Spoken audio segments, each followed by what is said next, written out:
They told her the Alpha King was a monster. Good, monsters were easier to kill than men. Kira had heard the stories, of course. Everyone had. The Alpha King of Veldraine didn't just rule his kingdom, he consumed it.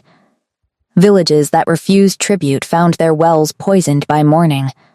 Lords who questioned his decrees disappeared so completely that even their names stopped being spoken aloud. 3 years ago, he'd executed his own beta for looking at him the wrong way during a council meeting, or so the story went.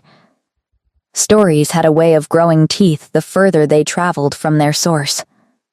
She didn't care about the stories. She cared about the coin. 30,000 silver marks. Enough to buy a small house somewhere quiet. Enough to stop running. Enough to finally disappear and let the world forget Kira Voss had ever existed. The man who'd hired her hadn't given his name. They never did. He'd slid the envelope across a sticky tavern table in the lower city of Ashvin, his ring hand covered by his sleeve, his face deep in a hood that smelled of expensive wool and cheaper anxiety. The job was simple, he'd said. The king would be traveling light through the Greyvale Pass in 4 days. 1 rider. 2 guards. A diplomatic visit to the northern border clans, kept quiet to avoid political theater. She'd have a window of maybe 3 minutes.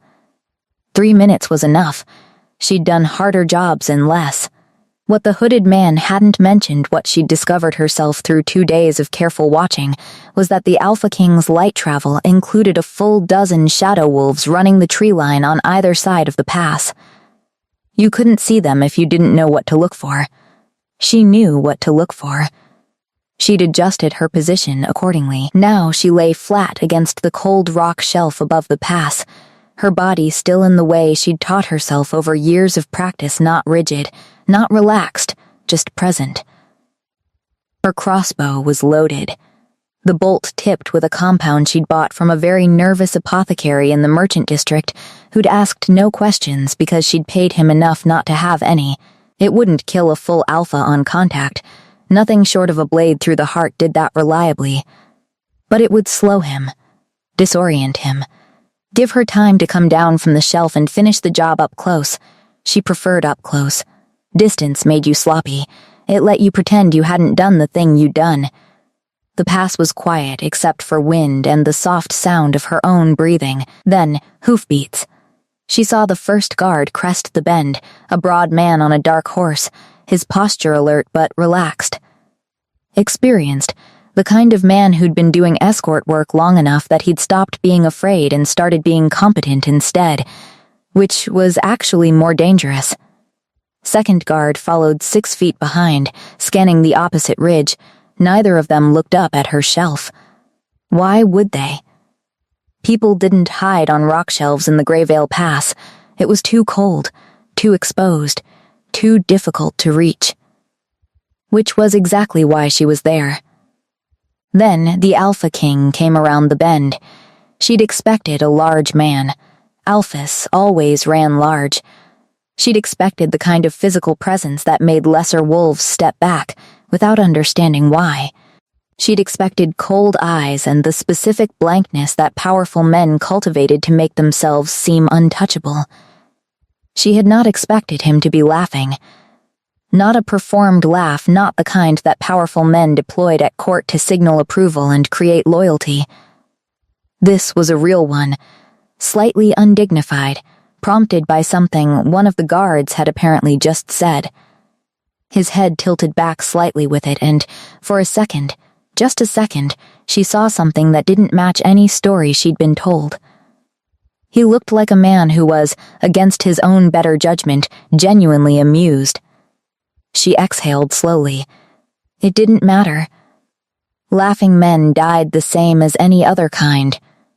She tracked him through the sight. He rode a gray horse, which she noted absently because most high-status alphas chose black. His coat was dark wool, well-made but not ornate. No crown, no visible markers of rank. If you didn't know who you were looking for, you might mistake him for a senior officer rather than a king. Her finger found the trigger. And then, He stopped, not gradually the way a man stops when something catches his attention from a distance. Immediately, like a door closing. His horse hadn't spooked, neither guard had signaled. He simply stopped in the middle of the pass and went very still, and then, slowly, his head turned upward, directly toward her shelf. He couldn't see her. She was certain of that. The angle was wrong. The shadow coverage was good, and she was wearing gray that matched the rock. He couldn't see her, but his eyes stopped exactly on the spot where she was lying. For a moment that stretched in a way she didn't have language for, he looked at the place where she was hidden. His expression had shifted. The laugh was gone, replaced by something careful and focused and strange. Not alarm, not anger. Curiosity. Then he said something quietly to his guards, and both men's hands moved to their weapons. Kira made a decision in the space between one breath and the next. She fired. The bolt caught him in the left shoulder rather than the neck because he'd moved a small shift of weight, barely anything, but enough. He made a sound she heard even from her distance, short and involuntary. And then he was off the horse, and the guards were shouting, and the shadow wolves were breaking from the tree line, and Kira was already moving. Not toward him. Away, she'd planned the exit more carefully than the shot. Down the back of the shelf, through the narrow cut in the rock that a person could fit through if they turned sideways and didn't breathe. And then into the dense brush of the northern slope, where the wolves' scent tracking would be complicated by the cold stream she'd have to cross twice to break her trail. She made it to the cut in the rock before the first wolf reached the base of the shelf. She did not make it through. A hand closed around her ankle in the dark of the passage, impossibly fast, impossibly strong, and pulled, and the rock cut her cheek as she went down, and she had just enough time to think that it was him. Somehow it was him, before her head connected with something and the world stopped being loud. She woke up warm. That was the first thing that didn't make sense. She'd expected cold stone floor, iron chains, the specific damp chill of a dungeon that hadn't seen sunlight in years. She'd been in enough of them to know the feeling. Instead, there was warmth, and something soft beneath her, and the low sound of a fire somewhere to her left. She kept her eyes closed. This was not an environment that matched what should have happened to a woman who'd just tried to kill a king. Which meant either they wanted something from her, or this was some kind of softening tactic before the real punishment. Or, and this was the option she least wanted to consider, something had gone very wrong, in a way she didn't yet understand. She catalogued what she could, without moving. Her hands were bound, but in front of her, not behind, which was unusual. The binding felt like rope rather than iron. She could smell wood smoke and something herbal underneath it, a poultice, she realized. Someone had treated the cut on her cheek. She filed that away. Her crossbow was gone. Her boot knife was gone. The small blade she kept sewn into her left sleeve was gone, which meant whoever had searched her knew where people hid things they didn't want found, which meant she was dealing with someone who'd done this before. Also gone, the second bolt she'd had loaded in the carry case at her hip. Also gone, the vial of compound she kept in a false bottom of her right boot heel. So, thorough, she opened her eyes. The room was not a dungeon. It was small and stone-walled, yes. But there was a proper bed beneath her. She was on top of the covers, she noticed, not under them. Which was another deliberate choice, and the fire in the hearth was real and generous, and there was a chair pulled up to the left side of the bed, and in the chair sat the Alpha King of Veldraine, watching her with the expression of a man who had been waiting for exactly this moment and had decided to be patient about it. He looked worse than he had in the past.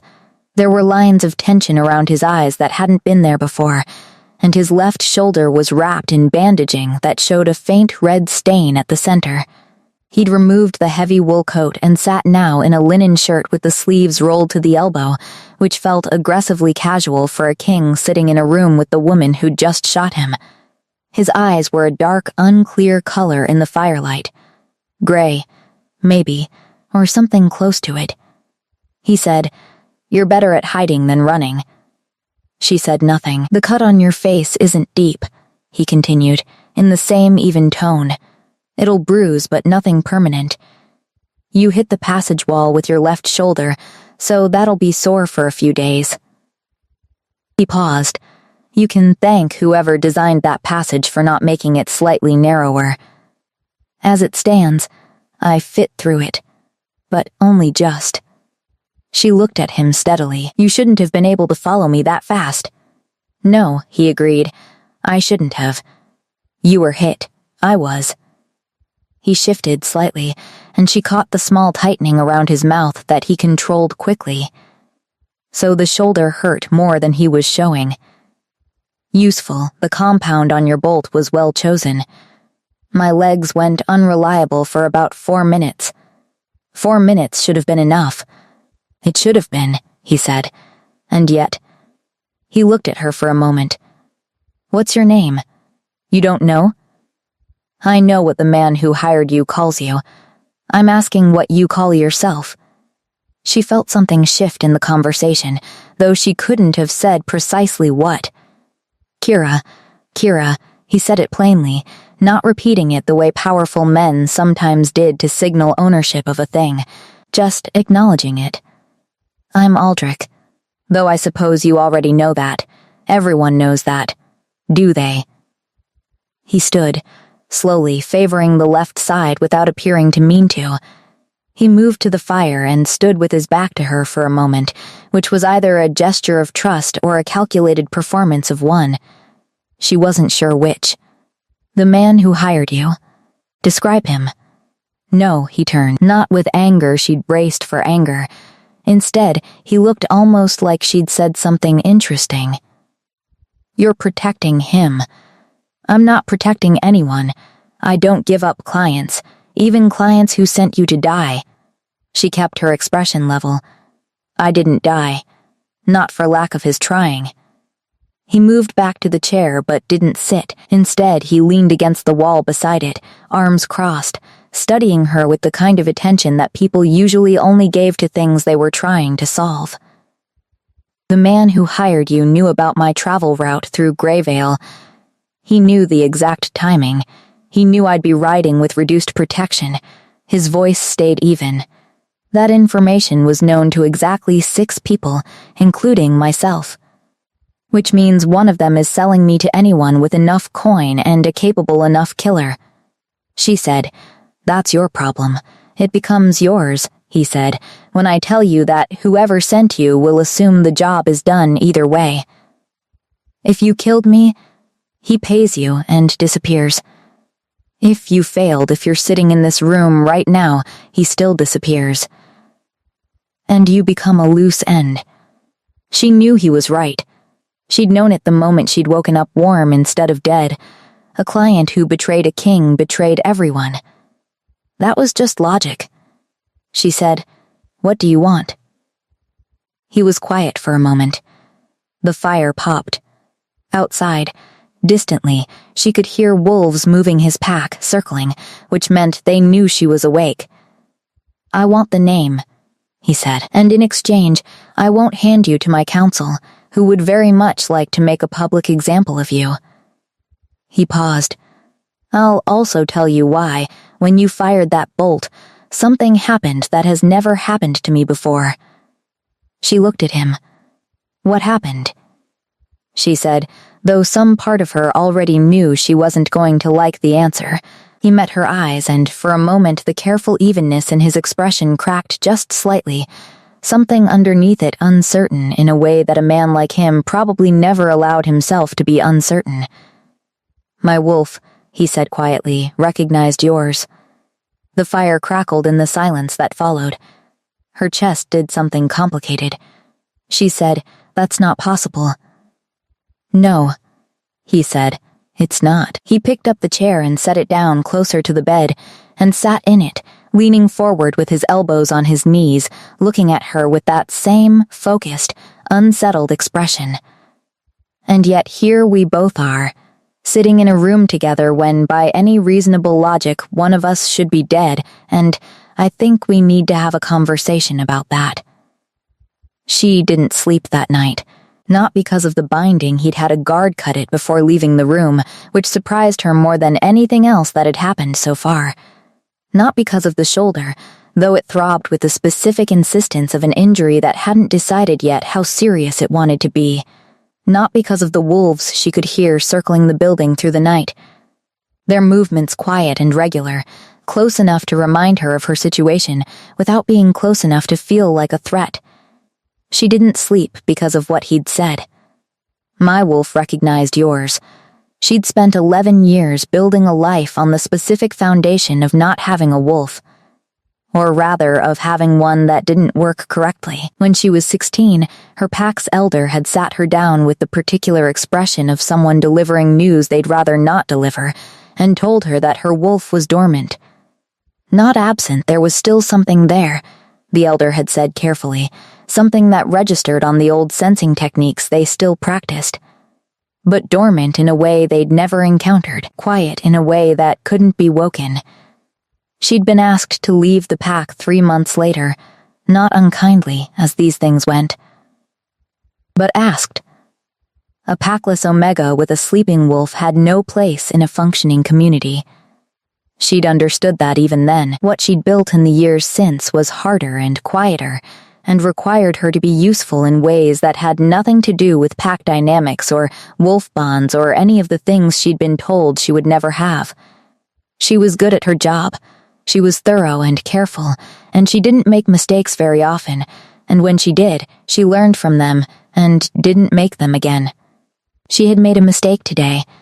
She lay on the bed in the dark and stared at the ceiling and tried to think clearly about what was happening, because clear thinking was what she had instead of a wolf, and she wasn't going to abandon it now. Fact, the king was alive. Fact, she was not in a dungeon, which meant he wanted something from her that required her cooperation rather than her suffering. Fact, he had said something that didn't make sense, and instead of dismissing it, she was still thinking about it at 3 a.m, which meant some part of her believed it. That was the part she couldn't afford. She got off the bed when the fire had burned to low embers, moving quietly to the window. It was high and narrow, not a practical exit, but enough to show her the courtyard below. She could see 2 of his shadow wolves there, in human form, sitting against the outer wall and talking quietly. Beyond the courtyard wall, the tree line of the Greyvale forest. Beyond that, the long road back to Ashvin and anonymity and 30,000 silver marks. She was not going to be paid. She pressed her forehead against the cold stone beside the window. The problem with what he'd said wasn't that it was impossible. She'd spent enough time around alphas and pack elders and people who dealt in wolf bonds to know that dormant didn't mean dead. Dormant meant waiting. She'd just spent 11 years assuming it was waiting for nothing. The problem was the way it had felt when she'd looked at him in the pass, before she'd fired in the space between his eyes finding her hiding spot, and her finger finding the trigger there had been a moment.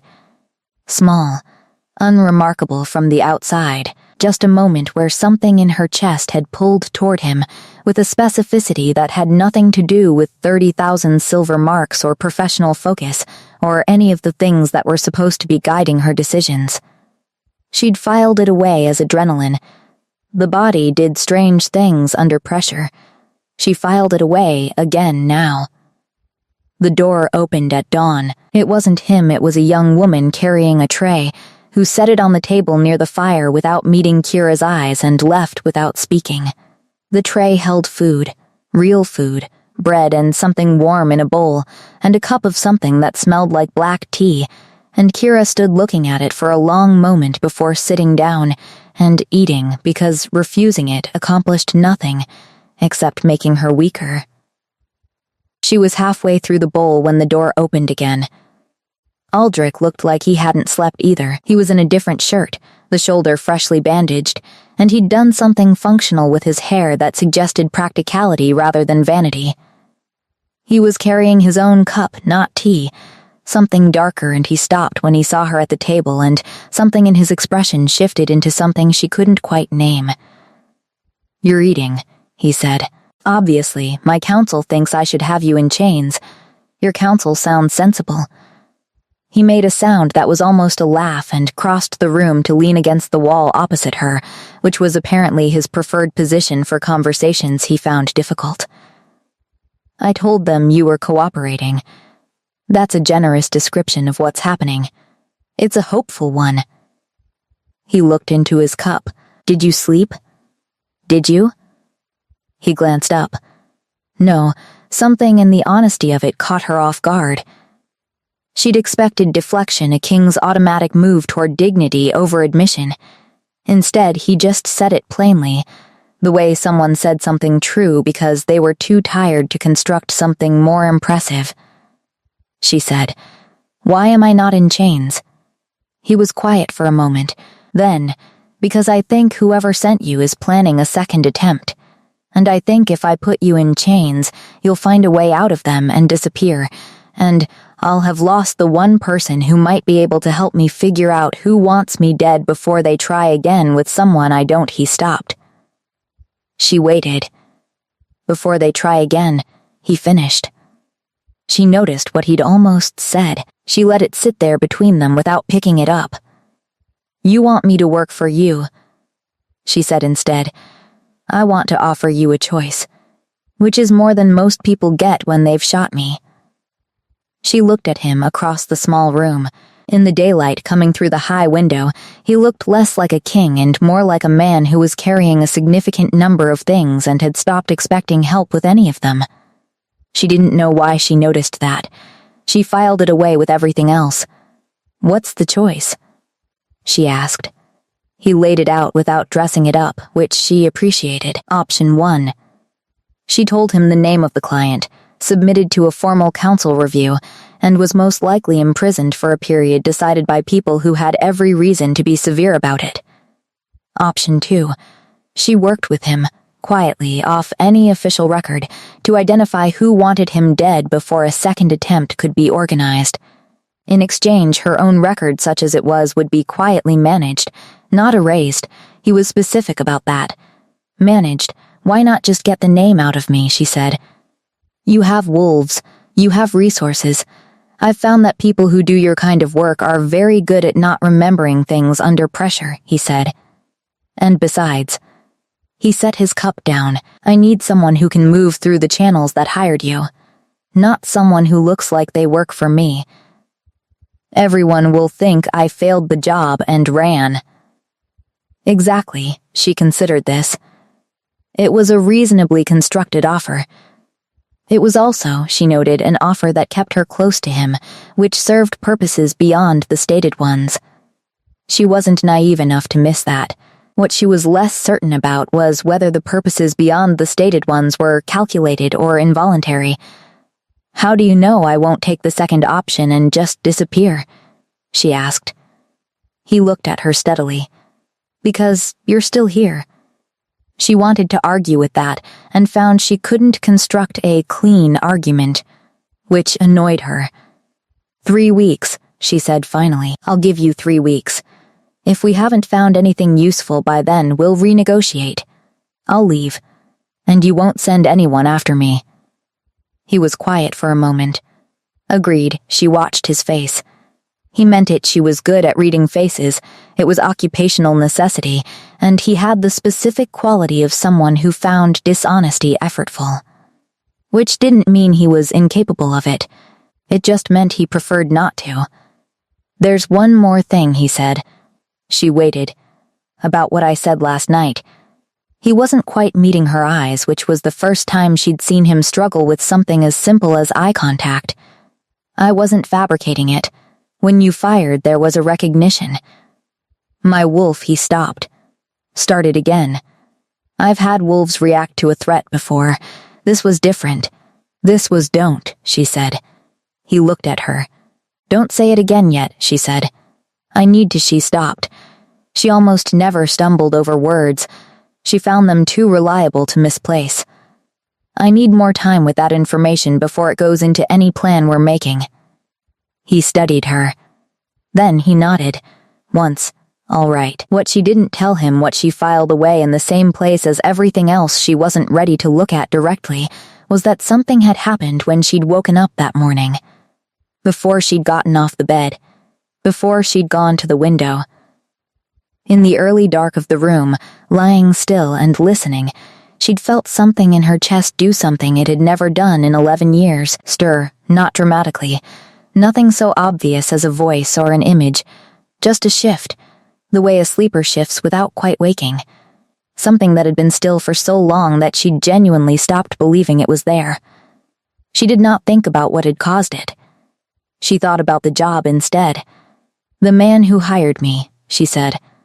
He was careful, hood, covered hand, met in a public place he'd chosen in advance. He knew how to hire someone like me, which means he's done it before or been advised by someone who has. Aldrich moved to the chair, turned it, and sat on it backwards, which was an odd choice for a king and oddly natural for him specifically. The route information narrows it. My travel secretary, my head of security, the Northern Clan Chief's representative, 2 senior council members, and myself. Not yourself. Not myself, he agreed without apparent offense. Your travel secretary, she said. How long have they been with you? 12 years. That's not a reason to trust them. That's a reason to know them well enough to hide things from you effectively. He accepted this without flinching, which was one of the things she was beginning to notice about him. He didn't argue with true things just because they were uncomfortable. Her name is Davin. She's 43. Her family is in the eastern settlement near Caldveer. Families are leverage, Kira said. Someone wanting leverage on her would start with the family. He was watching her with that attentive, focused quality again. How do you want to do this? She thought for a moment. I need access to your correspondence. Not current the last 6 months. Anything related to the northern visit, the clan meeting, anything about the pass route. Don't tell anyone I'm looking. Tell your staff I'm a consultant on border security. That's close enough to the truth to work, and I need a room that isn't this one. Somewhere I can work without someone bringing me food and standing outside the door all night. Something shifted in his expression, small, quickly controlled. You noticed the guard. I noticed the guard before I noticed the food. She stood, setting down the empty cup. Last thing. The man in the hood. When I gave him the window I needed in the Greyvale Pass, he didn't hesitate. Didn't ask about risk. Didn't ask about extraction. Didn't ask what happened if I was caught. She met Aldrich's eyes. He didn't care whether I got out. He wasn't paying for a clean job. He was paying for chaos. Aldrich went still. Someone who just wanted you dead would want a clean job, she said. Someone who wanted something that happens around your death panic. A power gap. An excuse they just needed the attempt. Whether it succeeded or not. She watched him process this. She watched him arrive at the same place she'd arrived at on the cold rock shelf before she'd ever fired a bolt. They're not trying to kill me, he said slowly. They're trying to destabilize the throne, which means the attempt failing is still useful to them. They just need people to know it happened. They need the story. She paused. Who benefits from your kingdom believing you're vulnerable? He looked at her for a long, quiet moment. Then he stood, and he was taller than she registered when he was sitting, and he held out his hand the way you did when you were closing a deal. Welcome to my court, he said. Whatever this is. She shook his hand. His grip was firm and brief, and his skin was warm, and her dormant wolf did the thing again, that small, involuntary shift, and she released his hand quickly and looked away. Don't thank me yet, she said. I haven't found anything. The correspondence room was on the 3rd floor of the fortress, a long, narrow space lined with wooden shelves holding 12 years of organized record-keeping. Someone, probably the travel secretary Davin, had a meticulous mind. Everything was labeled and dated and cross-referenced in a small, precise hand that never varied in its consistency, which itself told Kira something. She started with the last 8 months rather than 6. She had a feeling. On the surface, everything was orderly. Supply requests, diplomatic correspondence, clan updates, trade records, maintenance schedules for the 4 border fortresses under Veldrin's oversight. She read with the specific attention she'd developed for jobs that required knowing a place before entering it, not looking for anything in particular, letting patterns surface on their own. The first pattern surfaced on the 3rd hour. Letters from the Northern Clan Chief's representative, a man named Kovas, arrived with a regularity that made sense on the surface. Quarterly updates. Formal and correct. But in the last 3 months, the interval had shortened. A letter in the first week of the 7th month. Another 2 weeks later. Another 10 days after that, and this one brief, almost terse, where the others had been expansive. A man who usually enjoyed writing, suddenly writing as little as possible. A man, Kira thought, who had something he didn't want to accidentally say. She set those 3 letters aside. The second pattern was subtler. Davin's cross-referencing system included a column for follow-up actions letters requiring response, requests requiring authorization, logistics requiring coordination. In 12 years, the follow-up column was almost never blank. In the last 6 months, 3 letters had no follow-up notation, as if someone had removed them from the record and replaced them without matching the system correctly. Or as if Davin had flagged them and someone else had quietly unflagged them. Kira sat back in her chair. She heard the door open behind her and knew from the particular quality of the footsteps, not the guard's measured pace, something less regulated, that it was him. "Anything?"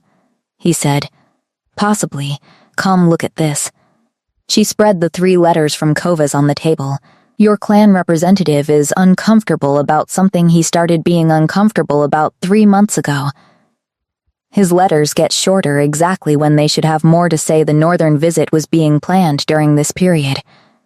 If he were genuinely engaged with the process, you'd expect more communication. Instead, you get less. Aldrich leaned over the table to read, his arm near hers on the table's surface. She was aware of it in a way that she did not find useful and categorized firmly as proximity sensitivity, which was a thing she'd noticed before in confined working situations with people she was assessing. "Kovas has been the clan chief's representative for 8 years, he said. "How well do you know the clan chief himself?" Aldrich straightened. "Well enough. We've met 4 times. He's practical, not warm but straight. So if Kovas is compromised, it's not through the chief." "Kovas has a wife in Ashvin City," Aldrich said slowly. "She doesn't come north with him.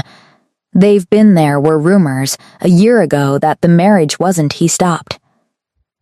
That's leverage, she agreed.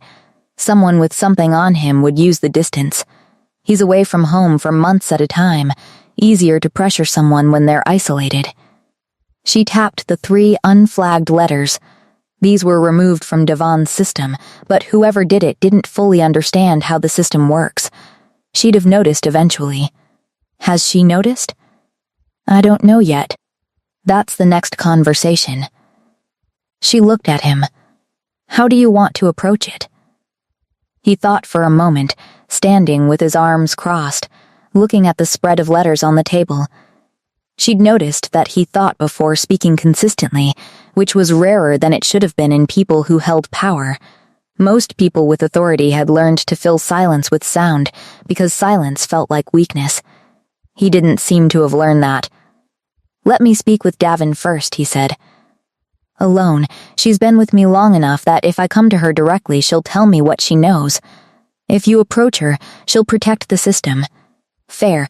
Don't tell her what we've found. Ask her if she's noticed anything unusual in the correspondence patterns in the last 6 months. Let her show you what she knows before you show her what we know." He looked at her. "You're good at this." She didn't respond to that. "I mean it as an observation, not a compliment," he said.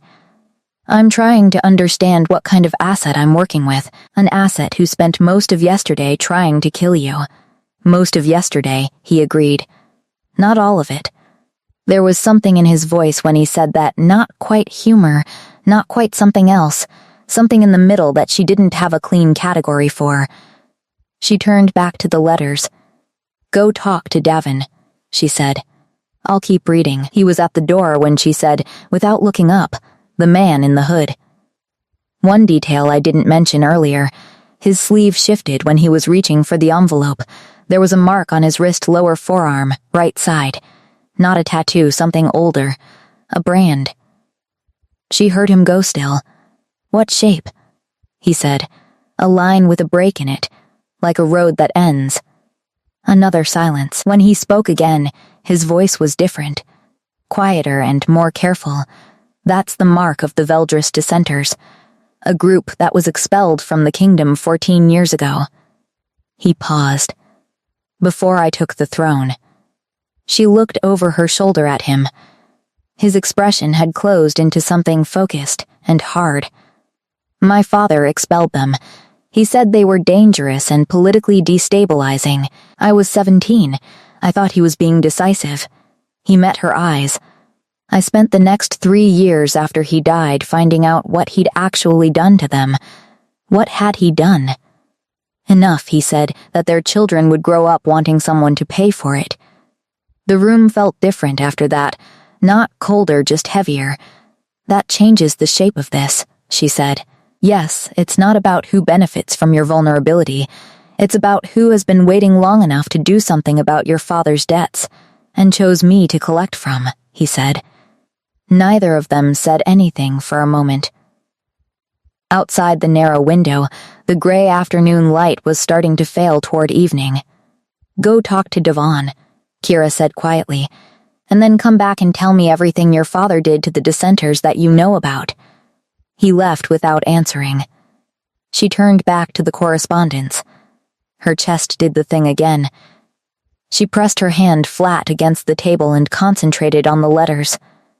Davin knew something was wrong. She hadn't said so directly, she was too careful for that, but when Aldrich returned from speaking with her and sat down across from Kira in the correspondence room, the first thing he said was, "She's been keeping a second record." Kira looked up. "A private one," he said. "On her own paper, not part of the official system. She started it 4 months ago. Flagged letters she felt were irregular. Correspondence that arrived and then seemed to shift, somehow, before it went into formal record. She wasn't sure what she was seeing. She thought she might be imagining it." He paused. "She's been frightened. She trusted you enough to show you. She's been waiting for me to ask." Kira thought about what it meant to watch something wrong happen and wait for someone with more power to notice. What did her private record show? He set a small folded sheet on the table. 6 letters, over 4 months. All involving Northern logistics, all with small inconsistencies in dating. She noted them carefully. She also noted 2 conversations she'd overheard accidentally. She's specific about the accidentally between Kovas and one of the senior council members. Which one? Lord Farron. Kira filed the name. "Tell me about him." "He's been on my council for 9 years. He was on my father's before that. He's 60, precise, ambitious in the specific way of men who've been overlooked for promotions they believe they deserved." Aldrich's voice was even, but something underneath it wasn't. "He opposed my appointment of 2 council members last year on grounds that I thought were bureaucratic. He may have been creating distance. Or documenting his disagreement for later use." She looked at the sheet. What did Devon overhear? Kovas asking Farron how much longer. Farron telling him it was almost time. Kovas saying his wife Aldrich stopped briefly. Kovas asking if his wife would be protected if things went wrong. The shape of it was getting clearer. Farron is dissenters connected, she said, or sympathetic. Or he simply wants something that they want, Aldrich said. Power doesn't always require ideology. Sometimes it just requires opportunity. What would he gain from your death? A fractured succession. I don't have an heir. My closest cousin is 14 and lives in the Eastern Settlement. A regency council would be required. He looked at her steadily. Farron would expect to chair it. Of course he would. She leaned back in her chair. So we have a grievance structure, the dissenters, with real reasons to want your house punished, and an internal opportunist who saw a way to benefit from their grievance without getting his own hands dirty. She paused. He found the dissenter leadership offered resources or information in exchange for being positioned favorably post-succession. They hired someone outside both circles to keep the connection clean. And they hired you. They hired me, she agreed, who they probably don't expect to be sitting in this room having this conversation. Something moved through his expression. Does that bother you? That they underestimated you? Everyone underestimates me. It's the most useful thing about me. He looked at her for a moment with that particular attention he gave to things he was trying to understand. Who taught you to think like this? No one, she said. I taught myself.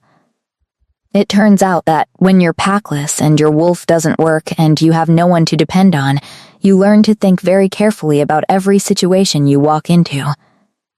She hadn't meant to say that much. It came out more cleanly than she'd intended, like something she'd been carrying in a pocket that had slipped and fallen on the floor. He didn't react with pity, which she'd half expected. He didn't react with dismissal either. He just absorbed it, in the way he absorbed most things fully, without performance. My wolf started going silent when I was 22, he said. Not dormant, it was never dormant, but quieter. After my father died. After I found out what he'd done. He looked at his hands on the table. I used to think it was grief. Then I thought it was shame. Now I think it was waiting. She looked at him. For what? She said, and her voice came out slightly different from how she'd intended it. He met her eyes. I don't know yet, he said. Something that made sense to it. The fire in the hearth had burned down while they'd been talking.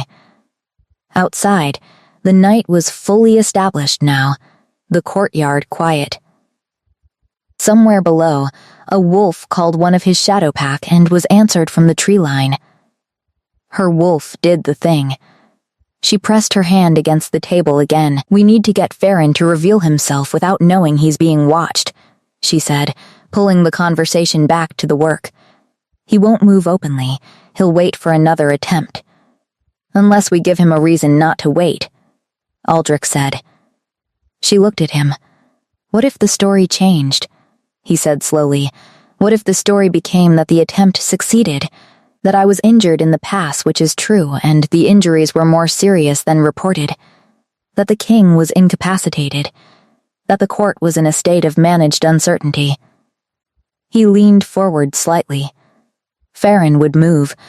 If he believed the opening he'd been waiting for was closing, he'd try to consolidate before he lost the window. She thought it through.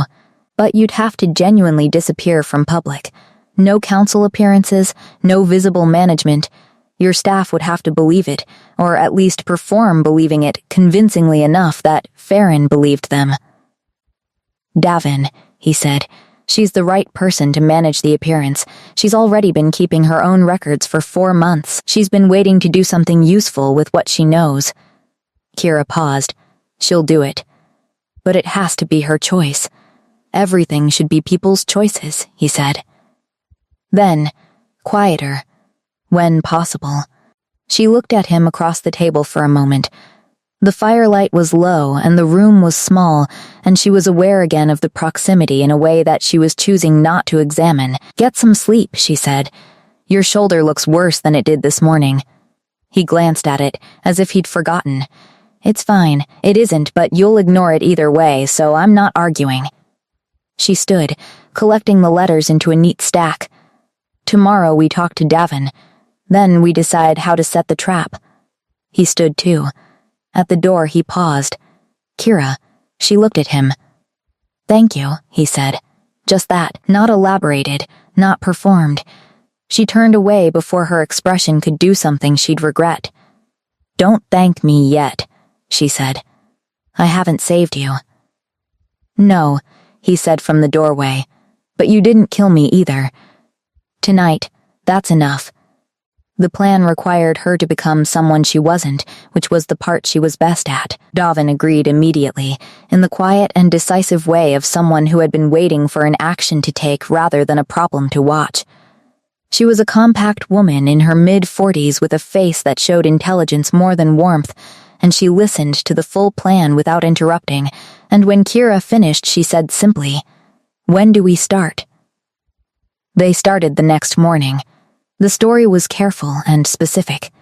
The Alpha King's injuries from a road incident, no mention of an assassin, no details that would cause panic, had proven more complicated than initially assessed. He was being treated. He was resting. Council operations were continuing under existing protocols. Lord Farron was informed as a senior council member. His response arrived within 2 hours, sympathetic, measured, and containing 3 questions about succession protocols that had absolutely no reason to be asked yet. "He's checking the architecture," Kira said, reading the response over Davin's shoulder. "Making sure he knows exactly what the structure looks like before he tries to climb it." Davin made a small sound of contempt that she immediately suppressed.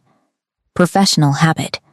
Aldrich was technically in residence but invisible, which had required him to actually be still for 2 days, which he found difficult. She knew because he came to the correspondence room each evening after the household had quieted, and the restlessness was visible in the way he moved and sat, and didn't quite settle anywhere. "This is the hard part," she told him, on the second evening. "Investigations always have a hard part where all you can do is wait for someone to make the mistake you've set up for them. I don't wait well." "No," she said. "You're the kind of person who thinks moving equals progressing." He looked at her sideways. "Is that a criticism?" "It's an observation." She pulled the latest letters toward her. "It's not a bad quality. It means you act. Most people with power become very good at looking like they're acting while actually just protecting their position." She paused. "You're not doing that." "Is that a compliment?" "It's an observation," she said again, but something in her tone must have been different because he smiled slightly and looked at the fire, and she returned to the letters with more focus than they strictly required. On the 3rd day, Farron made his move. Not overtly, he was too careful for that. But he requested a private meeting with Davin under the guise of coordination support during the king's recovery, and in that meeting he asked, casually, as if it were simply administrative curiosity, whether the king had updated his succession instructions recently. Davin, who had a quality that Kira had come to deeply respect, looked at him with perfect blankness and said she wouldn't know about such things and offered him tea. He declined the tea and left. Davin wrote down every word of the exchange from memory within 4 minutes of him leaving the room. Kira had the transcript within the hour. "He's testing the edges," she told Aldrich that evening. "Succession documents, succession protocols, succession architecture. He's building a picture of what he'd be walking into. How long before he does something more concrete? Depends on how much pressure he's under from the dissenters' side." She thought for a moment. He needs to believe the window is closing. Right now, he thinks he has time. We need to give him a reason to think he doesn't. Aldrich looked at her. "What kind of reason?" "A rumor, specific enough to be credible. The king has regained enough strength to begin discussing return to function. Expected within 2 weeks." She paused. If he's going to move, he moves before that. He needs a position established, some piece of the succession structure already in place, before the king is visible again and the opportunity closes. "And when he moves, we have him," she said. It was a simple plan, which was why it would work. Simple plans had fewer places to break. What she hadn't planned for was what happened on the 4th evening when she was alone in the correspondence room, and the door opened, and it wasn't Aldrich, it was a man she'd never seen, young and quick, who came through the door with a blade already out and crossed the room faster than she'd expected. She was faster. Barely, she got inside the arc of the blade and got her forearm against his wrist and drove the wrist up, and the blade went wide and clattered. And she had him against the shelving with her knee at the back of his leg and his arm torqued behind him before he'd fully registered what had happened. He was perhaps 22. Northern coloring, the look of someone who'd grown up in the settlement territories rather than the city, and around his wrist right forearm, the brand she'd seen before on the man in the hood, a line with a break in it. Second attempt, she said, mostly to herself.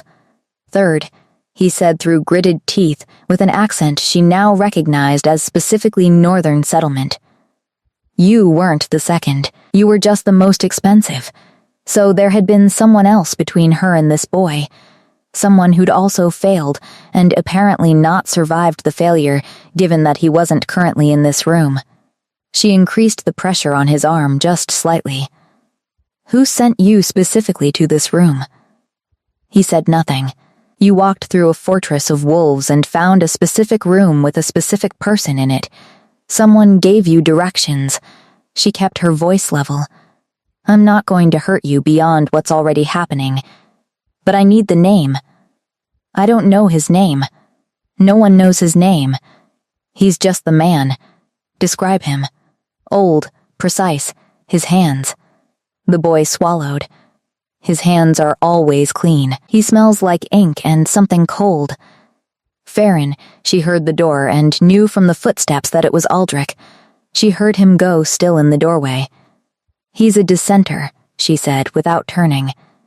Young, sent to this room specifically, which means our friend on the council knows exactly where I've been working.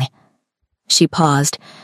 He's also not a trained fighter, which means they're running short on people or short on time.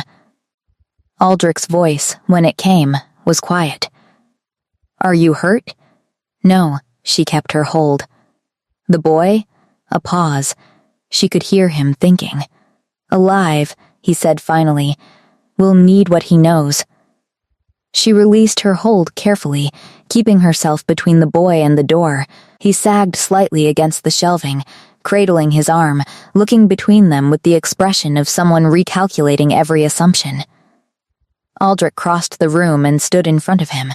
He didn't loom he was tall enough that looming was available to him as a tool, but he didn't use it.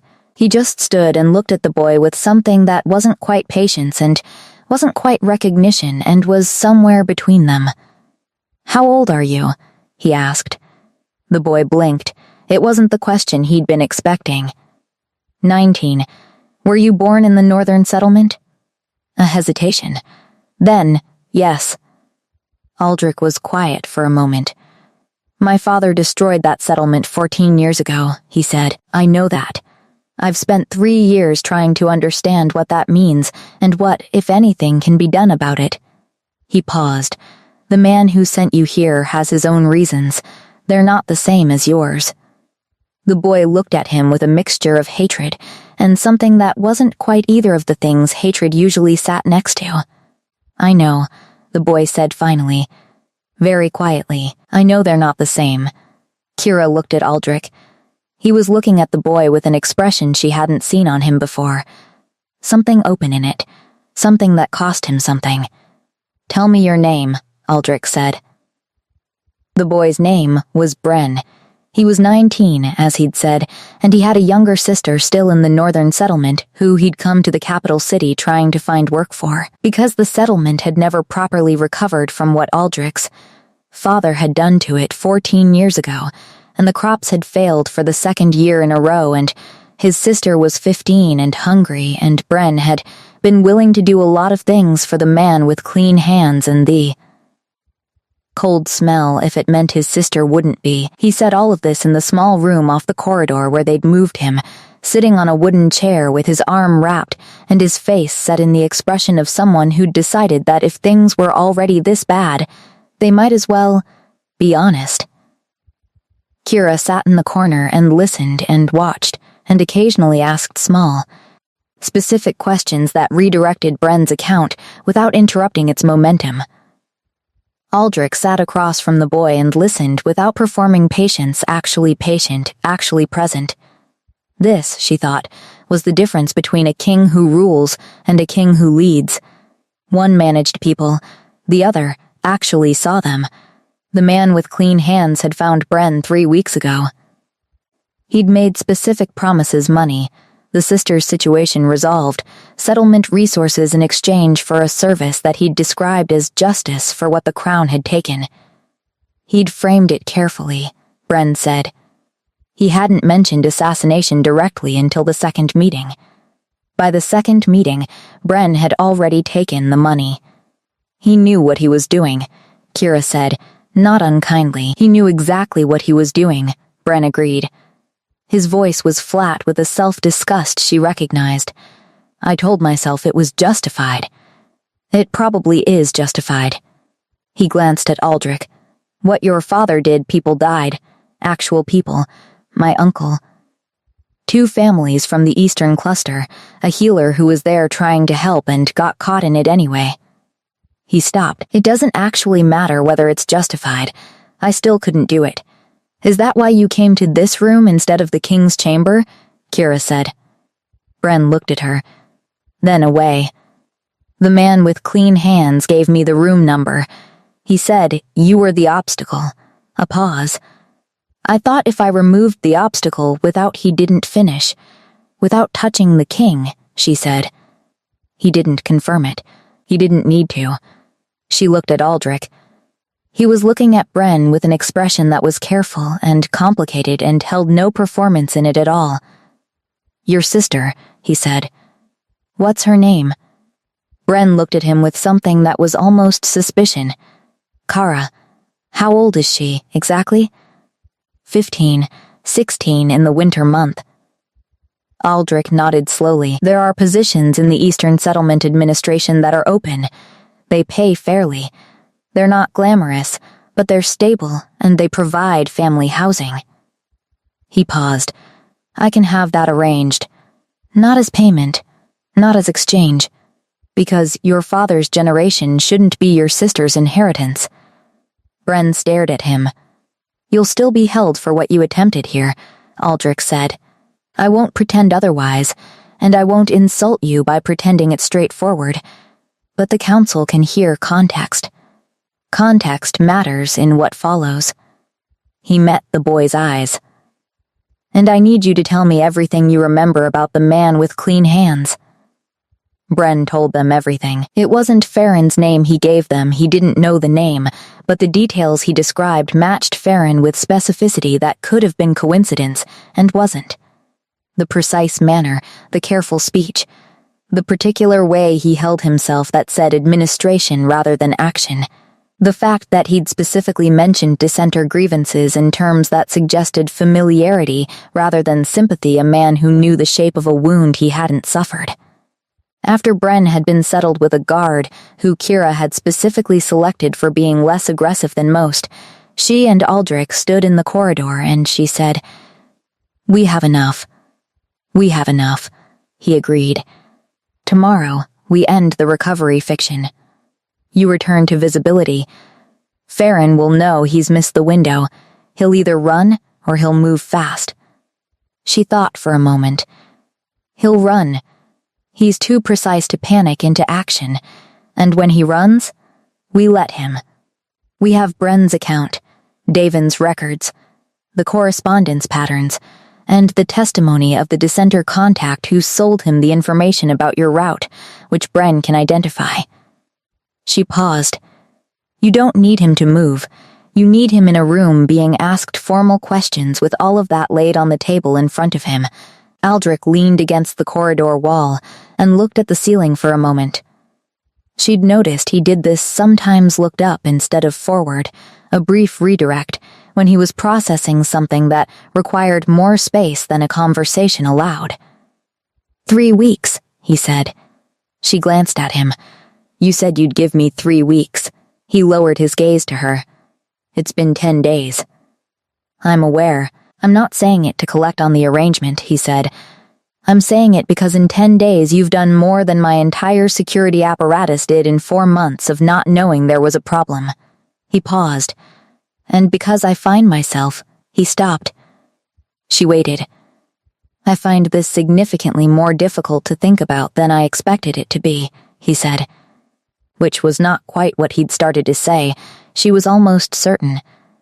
The case is reaching a conclusion, she said. That's straightforward from here. I don't mean the case, he said quietly. She looked at him. The corridor was empty and lit by 2 torches that threw unsteady shadows, and she was aware of every inch of distance between them as a specific, measured thing. Aldrich, she said. I know, he said. I'm not asking anything, He pushed off the wall and ran a hand through his hair, which was the most undignified she'd ever seen him and somehow the most real. My wolf hasn't been loud in 4 years. In the last 10 days it has been. He met her eyes. Whatever your wolf is doing, if it's doing anything, I think you know what this is. Her chest was doing the thing. It had been doing the thing for 10 days, and she'd been filing it away in the same place, and that place was getting very full. I know what it might be, she said carefully. That's enough, he said. For now. That's enough. She looked at him for a long moment in the unsteady torchlight. She had spent 11 years being packless and self-sufficient and perfectly capable of functioning without things that other people considered necessary. She had built something out of that something useful and hard and real. She did not know yet what to do with the fact that something in her had apparently been waiting all that time anyway. Get some sleep, she said. Tomorrow is going to be complicated. He almost smiled. You keep telling me to sleep. You keep looking like you need it. She turned toward her room. Aldrich, he looked at her. For what it's worth, she said, not quite looking at him. Mine has been loud too. She went to her room before either of them could say anything else. Farron ran. Not immediately, he was too careful for immediate.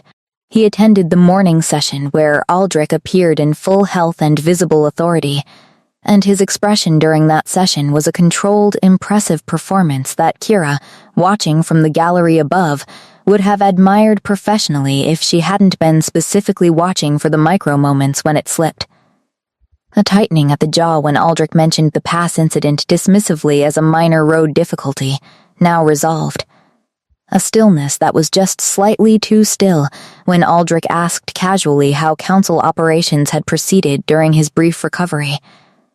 He didn't react to Kira's presence because he didn't know her face. She was simply a woman in the gallery. Unremarkable, invisible, after the session he went to his chambers. 2 hours later, a travel bag went into a carriage arranged quietly under a minor staff member's name. Kira had positioned herself to see it. She went to Aldrich. He called the gates. Farron's carriage made it approximately 400 meters from the east gate before the shadow wolves surrounded it. He was brought back in the kind of silence that said everyone present understood the gravity of what was happening, and no one wanted to be remembered as having made it worse by adding noise to it. He walked with dignity, which Kira respected even in people she had no respect for. It was a quality knowing how to take a loss without collapsing. Whatever he was, he'd built himself into something durable. The formal session was small and specific. Aldrich presided. Davin presented the correspondence records. A representative from the northern settlement brought in quietly over the previous 2 days a woman in her 50s named Hess, who had no relationship with the dissenter movement and who had known Farron's clan contact for years provided the connection. Bren's account was presented by a council member Aldrich trusted. Farron said nothing through most of it. At the end, he said, "The king's father destroyed 400 lives and no one in this room has ever answered for it." The room was quiet. Aldrich said, "You're right." Farron blinked. "What my father did to the northern settlement was documented in the records my administration has been reviewing for 3 years," Aldrich said. "Compensation and restoration arrangements are overdue and they're going to happen. That's a matter of current record." He paused. "It doesn't change what you've done. But I want it said clearly that I understand what was behind it." Farron looked at him for a long moment. "Your father would never have said that," Farron said. My father was wrong about many things, Aldrich said. The session ended. Farron was remanded to house arrest pending a formal process that would be lengthy and public and would, Kira suspected, produce an outcome more complicated than simple punishment. Aldrich had that quality of wanting things to be addressed rather than concluded, which made him slower than a more decisive ruler, but ultimately more effective. She'd stopped being surprised by that. Afterward, she found him in the small room off the corridor, not the correspondence room, just a plain room with a window overlooking the courtyard, standing at the window in the late afternoon light. She stood in the doorway. It's done, he agreed, without turning. The dissenter contact who sold the route information is in custody. Bren's account gives the council a complete picture.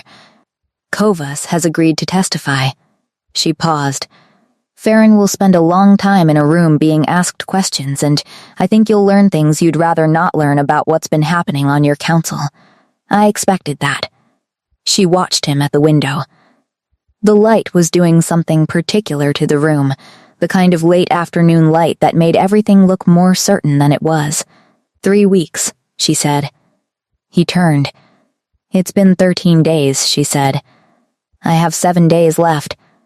He looked at her across the room. Do you want to leave? She didn't answer immediately.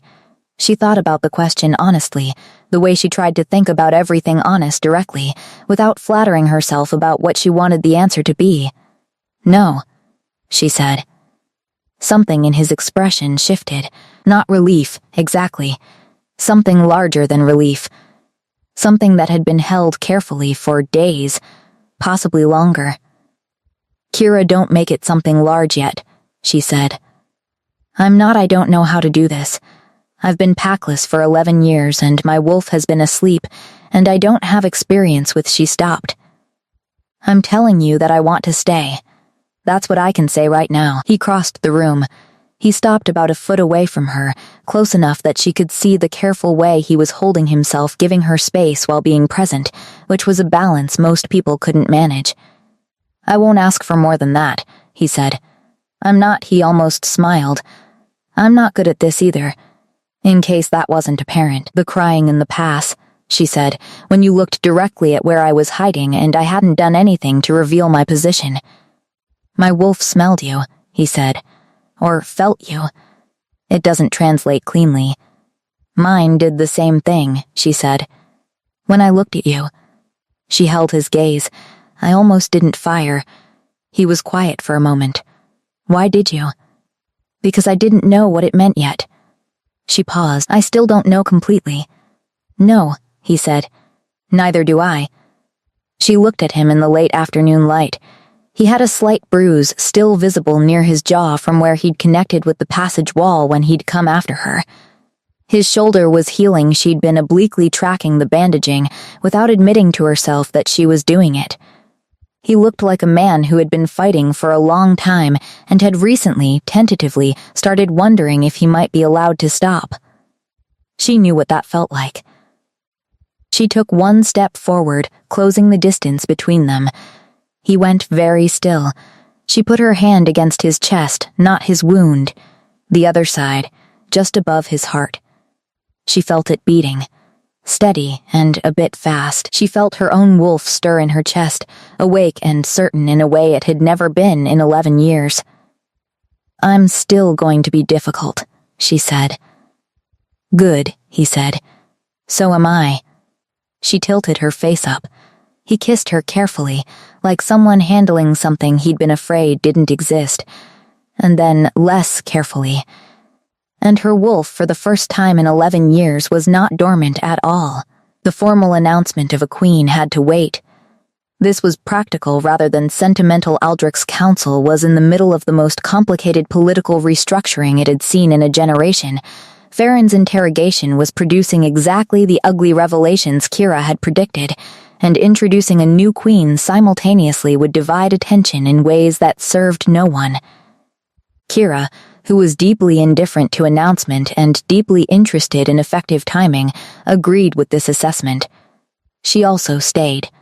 This was the part she hadn't fully planned for the staying. The investigation was concluded. She had no formal role at court, no title, no territory, no pack. She was technically a visitor of ambiguous status in a fortress full of wolves who knew who she was and were, depending on the individual wolf, somewhere on a spectrum from deeply curious to cautiously suspicious to, in 2 specific cases she'd identified, actively hostile. She managed the hostile ones pragmatically. She didn't seek confrontation, but she didn't avoid them either, and she had a quality of simply being present in spaces until people adjusted to her presence, which took varying amounts of time but generally worked. One of the hostile wolves, a senior member of the Shadow Pack named Varan, broad and scarred and suspicious, in the specific way of someone who'd watched their king be failed before cornered her in the training yard on her 4th morning. "You're still here," he said. "Observant," she said. He looked at her with the kind of assessment that people who'd spent years reading threats gave to new things in their environment. "He trusted you faster than he should have." "He trusted me at the exact speed that was useful to him," she said, which was also the exact speed that was accurate. Varan studied her. "If you hurt him, I know," she said. "I'd expect nothing less." He held her gaze for a long moment. Then he nodded, once, the way people nodded when they hadn't expected to be satisfied, and found themselves satisfied anyway, and left the yard. She trained for an hour after that, which she did every morning because 11 years of survival had made her specific about physical habits. She was good with a blade and better with a crossbow, obviously, and also quietly competent at hand-to-hand in the way she'd been with Bren, not flashy, not trained in any formal school, just extremely practical and completely unafraid. Aldrich found her at the end of the training session, which was either coincidence or he'd been watching long enough to know when she finished. "Varan spoke to you," he said. She was wrapping her hands. "Don't intercede for me. I can manage him." I wasn't going to intercede. I was going to ask if you were all right. She glanced at him. "I'm always all right." "I know," he said, "but I'm going to keep asking anyway." She looked at him for a moment in the morning light. He was in training clothes himself, which meant he'd either already trained or was about to, and he had the specific quality of someone who had slept better than they had in a while, and found that disorienting. "The settlement compensation," she said. "When does the council formally vote on it?" Next week. He crossed the yard and sat on the stone bench near the wall, a casual choice that she'd come to recognize as his preferred way of removing height differential from conversations. "There are 3 council members who will oppose it on cost grounds. There are 2 who will oppose it because opposing Aldrich on anything has become reflex." He looked at her. "I need the vote to be 7-3. Currently it's 5-5. Which 2 are movable?" he told her. She thought about it. "The one with the grain interests in the northern region," she said. "Compensation and restoration means stability means a reliable trading partner in the settlement territories. That's a commercial argument. He'll respond to that." She paused. "The other one, she's been on the council 9 years? 11. She was here when your father made his decisions. She voted against them," he said. Quietly, on record but without making it her public position. So she knows it was wrong and she's been living with having been quiet about it. Kira rewrapped the last of her hands. She doesn't want another vote she has to be quietly right about. Give her the chance to be loudly right this time. She paused. "Not you have Davin speak with her. She'll trust another woman on this." He looked at her with something she'd stopped trying to categorize and simply started accepting. "You know you could sit on the council," he said. "I'm not a council person. What kind of person are you?" She picked up the blade she'd been using and turned it in her hand, checking the edge. "The kind who solves problems that councils create for themselves," she said, "which means I'm more useful outside the room than in it." "I'd rather have you in it," he said. "I know," she said. But what you'd rather have and what works best are two different calculations. He was quiet for a moment. Then, you're very good at separating things that other people would let blur. It's how I survived, she said. It's also how you kept yourself at a distance from everything, he said. Not as a criticism, as an observation. He gave her observations the same way he received them, direct and without decorative framing. She was quiet for a moment. Yes, she said. Both things. He stood from the bench. Kira, last night don't make it complicated, she said. It isn't complicated. It's just new. He almost smiled. Is that all it is? She looked at him in the morning light, this king who'd been slowly freezing in his own isolation for years, who'd started asking her to sleep when she looked tired, and brought her tea she hadn't asked for, and looked up at the ceiling when he was processing difficult things. This man whose wolf had recognized hers across a mountain pass in a moment that neither of them had planned, and neither of them fully understood yet. Come on, she said. You said you train in the mornings. I do. Then show me what the Alpha King of Veldraine actually knows how to do, she said, and stop looking at me like that. He laughed, a real one, slightly undignified, the same quality she'd heard in the past when she'd been looking at him through a sight and should not have been noting the quality of his laugh. It was still doing something inconvenient to her chest. She picked up her blade. He picked up his. They sparred for an hour in the morning light, and she was better in 3 specific ways, and he was better in 2, and somewhere in the middle of it, her wolf stopped being a quiet thing she noticed and started simply being present, the way it should have been for 11 years. She didn't think about that too directly. She filed it in the place she kept things she wasn't ready to look at. That place was significantly emptier than it used to be. The council voted 8-2. The woman who'd been quietly right for 14 years was loudly right for the first time, and the man with the grain interests turned out to have more commercial pragmatism than ideological stubbornness once someone made the numbers clear to him.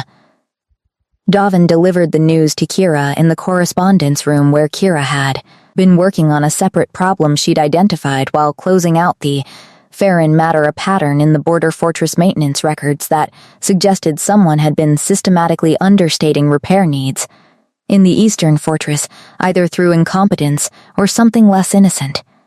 He wants you in the chamber, Davin said. I know. Tell him I'll be there when this is finished. Davin paused in the doorway. She had a quality of stillness before she said something considered, and Kira had learned to give her that space. You're staying, Davin said. Not a question. For now, Kira said. Good, Davin said it with the same directness she applied to everything. He's been better these last 2 weeks than I've seen him in 3 years. She paused again. He lets himself be uncertain with you. Kira looked up from the records. He stopped letting himself be uncertain after his father died, Davin said. He decided uncertainty was a luxury he couldn't afford, and kings who can't afford uncertainty make bad decisions, because they stop asking whether they might be wrong. She met Kira's eyes. You make him uncertain in the specific way that's useful. Kira thought about this for a moment. You've been with him a long time. Long enough, Devon said. Then she left. Kira sat with the records for another few minutes, not reading them, thinking. She'd spent 11 years being useful through her own specific capabilities, her mind, her skills, her ability to be no one and be everywhere and see patterns and survive whatever configuration she found herself in. She'd built all of that on the specific foundation of not needing anyone. She'd thought she was proud of that. She thought she might have been right to be proud of it. Actually, it was real, and it was hers, and she wasn't going to pretend it was a wound she needed healing from. But Davin had said something true. She made him uncertain. She hadn't thought of herself as the kind of person who made powerful people willing to not know things. She'd thought of herself as the kind of person who found out things for powerful people. But those were different. One was a service. The other was a relationship. She went to the council chamber. The formal settlement compensation announcement was being prepared, the language careful and specific and signed by Aldrich in the particular deliberate way he signed things that mattered, where his whole attention was on the document, and his hand moved slowly. She watched him from across the chamber, and he looked up and found her immediately, the way he always found her in rooms now, his wolf sense tuned to her in a way that had stopped surprising her and started feeling like a fact of the world.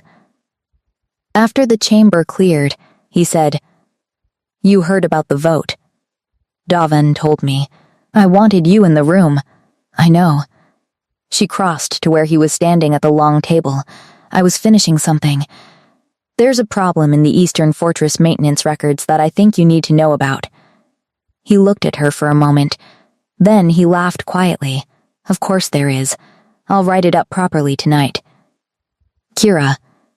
He put his hand over hers on the table. "Thank you. For the vote. For Davan. For I just pointed at the right people," she said. "You did the actual work." "You keep doing that," he said. "Pointing at the right people and then stepping back. It's efficient. It's generous," he said, "which isn't the same thing." She looked at their hands on the table. His was warm. Large. The same hand that had come through the dark passage after her with impossible speed and closed around her ankle and changed the direction of everything. She thought about the 19-year-old version of herself who'd been told her wolf was dormant and spent years building something hard and sufficient. On top of that information, she thought about what it meant that the information had been incomplete. "There's something I need to tell you," she said. He waited. "When the elder told me my wolf was dormant, I believed it. I built my entire life around believing it." She kept her eyes on their hands. "What I didn't know, what I've been thinking about for 2 weeks, is that dormant wasn't the right word." "What's the right word?" She looked up at him. "Selective. It was being selective." She paused. "It was waiting for a specific recognition.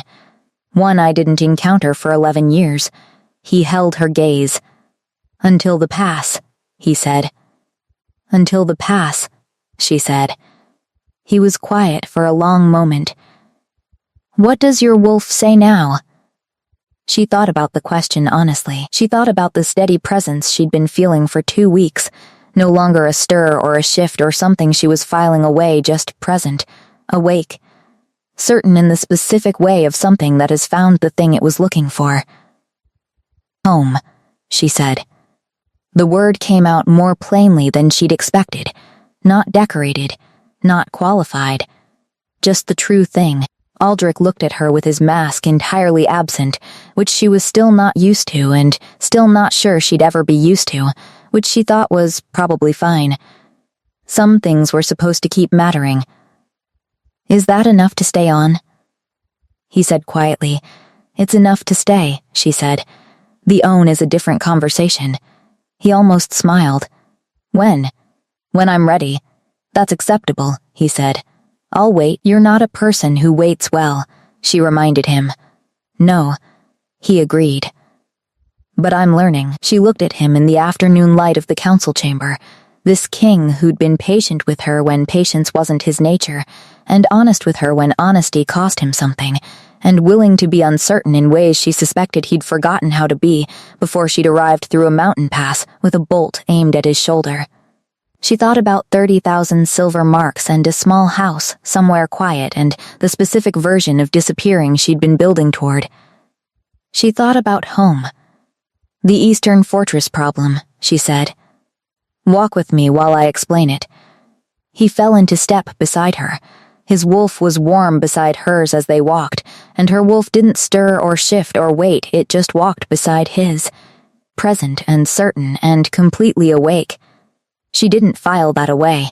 3 months after Farron's council hearing concluded with outcomes more complicated and ultimately more meaningful than simple punishment, involving formal reparations, settlement restoration, and a public record that named what Aldrich's father had actually done, and why Kira stood in the eastern fortress and looked at a structural problem in the western wall that was significantly worse in person than it had been on paper.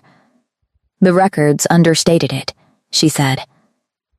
Beside her, the fortress commander, a woman named Sarah, who had the practical air of someone who'd been dealing with inadequate resources for years and had developed very efficient anger about it, said, by about 4 years of maintenance. Whoever was filing those reports knew exactly what they were doing. We'll find them, Kira said. I need the last 6 years of records, not just the maintenance logs.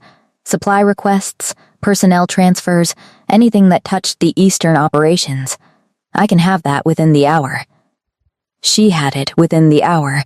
She worked in Sarah's office for the rest of the afternoon, the kind of focused, quiet work she was best at, finding patterns in administrative records the way other people found them in tracks on the ground.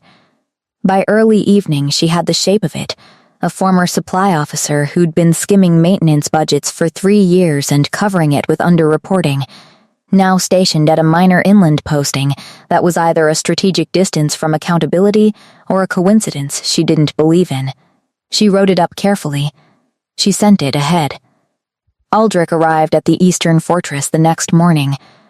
This was another thing she'd adjusted to the way he appeared where she was, not to supervise, but because he tracked where she was through some combination of practical coordination and his wolf knowing her direction.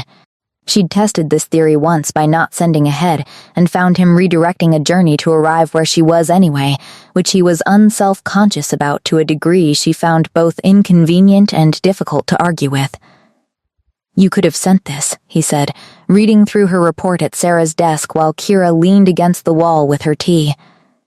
I could have, she agreed. I wanted to show you the wall.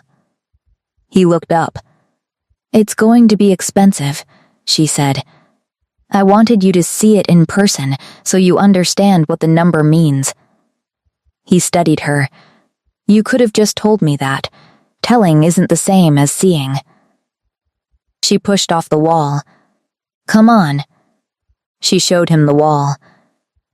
He stood and looked at it for a long time. The way he looked at things he was genuinely trying to understand, rather than things he was simply assessing. Cracks running from the lower foundation, inconsistent patching work that had addressed surface problems and ignored structural ones, a section near the northern corner that bowed outward in a way that spoke of years of inattention. How long before it's dangerous? He said. 18 months, she said. Maybe 2 years, depending on winter. He turned to look at the fortress interior, the courtyard, the wolves going about their daily operations, the settlement that had grown up within walking distance of the fortress walls over the last generation. People depend on this wall. Yes, then we fix it. He said it simply, the way he said most simple things. Whatever the cost. She looked at him in the morning light, this king who kept seeing things she pointed at and doing something about them. She thought about the shape of the last 3 months, the council work, the Farron aftermath, the settlement restoration beginning in the north, Bren's sister Kara, who had started her Eastern administration position and sent a short letter of thanks that Aldrich had read twice and then put somewhere careful. She thought about evenings in the correspondence room that had stopped being work and become something less categorizable and more true. She thought about what home meant when it wasn't a place. I've been thinking about the announcement, she said. He went still. Not the formal version, the council process, the title considerations, all of that. She kept her eyes on the wall. I mean what it would actually mean, what I'd actually be doing. What have you concluded? She turned to look at him. That I'm already doing it. She paused. Whatever the role ends up being called, the work is already the work. I find the problems and point at them and you do something about them and Davin makes sure it's documented and Sarah and people like Sarah implement it. And it works. She paused again. I don't need a title for that to be true. But, he said, reading her accurately as he always did. But I want it on record, she said. Not for me, for the work. so that in 10 years when someone looks at what happened during this period they can see a full picture and understand how decisions were made. She met his eyes. I want my name on things that matter, not invisible. Accurate. He looked at her for a long moment. Is that a yes? He said carefully. It's an I'm ready, she said, which I told you would be a different conversation from staying. He took one step toward her. She didn't step back.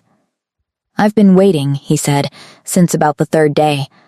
I know, she said. You're getting better at it. He put his hand against her face the way he'd started doing, carefully, like something he still half expected to disappear.